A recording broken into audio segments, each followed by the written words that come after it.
मैं समृद्धि की देवी मां लक्ष्मी को प्रणाम करता हूं।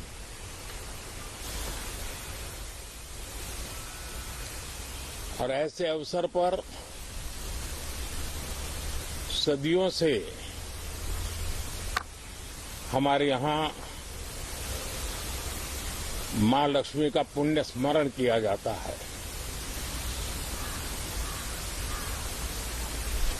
सिद्धि बुद्धि प्रदे देवी, सिद्धि बुद्धि प्रदे देवी, भुक्ति मुक्ति प्रदायिनी,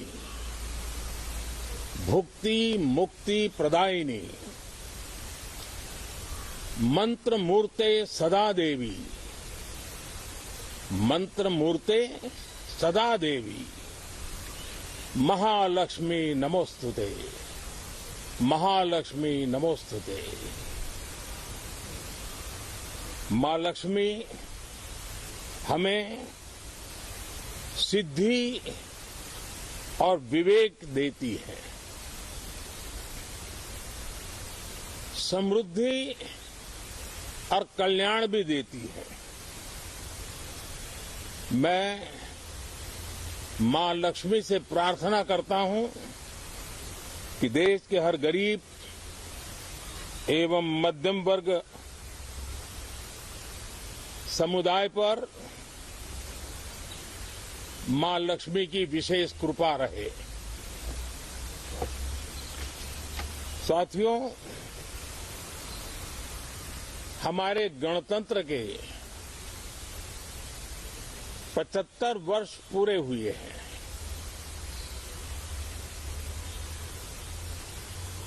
और ये हर देशवासी के लिए सर्वाधिक गौरवपूर्ण है और विश्व के लोकतांत्रिक जगत के लिए भी भारत का ये सामर्थ्य अपनी एक विशेष स्थान बनाता है। साथियों, ये देश की जनता ने मुझे तीसरी बार ये दायित्व दिया है और इस तीसरे कार्यकाल का ये पहला पूर्ण बजट है।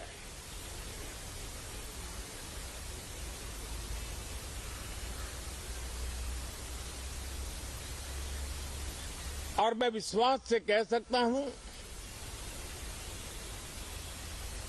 कि 2047 जब आजादी के 100 साल होंगे, विकसित भारत का जो संकल्प देश ने लिया है, ये बजट सत्र, ये बजट एक नया विश्वास पैदा करेगा, नई ऊर्जा देगा कि देश जब आजादी के 100 साल मनाएगा तब विकसित होकर रहेगा। 140 करोड़ देशवासी अपने सामूहिक प्रयास से इस संकल्प को परिपूर्ण करेंगे। तीसरे टर्म में हम मिशन मोड में देश को सर्वांगीण विकास की दिशा में, चाहे वो भौगोलिक रूप से हो, सामाजिक रूप से हो या आर्थिक भिन्न भिन्न स्तर के संदर्भ में हो, हम सर्वांगीण विकास के संकल्प को लेकर के मिशन मोड में आगे बढ़ते जा रहे हैं। इनोवेशन,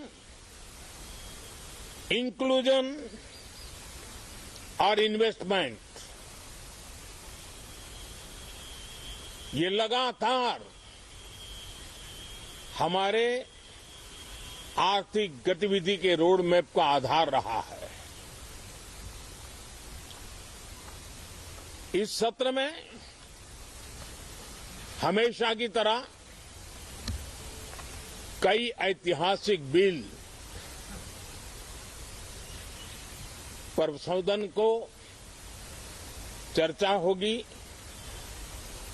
और व्यापक मंथन के साथ वो राष्ट्र की ताकत बढ़ाने का काम करने वाला कानून बनेंगे। विशेषकर नारी शक्ति के गौरव को पुनः प्रस्थापित करना, पंथ संप्रदाय के भेद से मुक्त होकर के हर नारी को सम्मानपूर्ण जीवन मिले, उसको भी समान अधिकार मिले, उस दिशा में इस सत्र में कई महत्वपूर्ण निर्णय लिए जाएंगे। Reform, perform and transform. जब विकास की तेज गति को प्राप्त करना होता है तो सबसे ज्यादा बल रिफॉर्म पर रहता है। राज्य और केंद्र सरकार ने मिलकर के परफॉर्म करना होता है और जन भागीदारी से हम ट्रांसफॉर्मेशन देख सकते हैं। हमारा युवा देश है, युवा शक्ति है और आज जो 20-25 साल की आयु के नौजवान है, जब वो 45-50 साल के होंगे तब वो विकसित भारत का सबसे बड़े बेनिफिशियरी होने वाले हैं। उम्र के उस पड़ाव पे होंगे, नीति निर्धारण की व्यवस्थाओं में उस जगह पे बैठे होंगे कि वे गर्व के साथ आजादी के बाद जो शताब्दी शुरू होगी, एक विकसित भारत के साथ आगे बढ़ेंगे। और इसलिए ये विकसित भारत के संकल्प की पूर्ति का प्रयास, ये अथाग मेहनत आज जो हमारे टीनेजर्स हैं, हमारी युवा पीढ़ी है, उनके लिए ये एक बहुत बड़ा तोहफा बनने वाली है। जो लोग 1930 में, 42 में आजादी के जंग में जुट गए थे, पूरी देश की युवा पीढ़ी खप गई थी आजादी के जंग में, और उसके फल 25 साल के बाद जो पीढ़ी आई उसको नसीब हुए।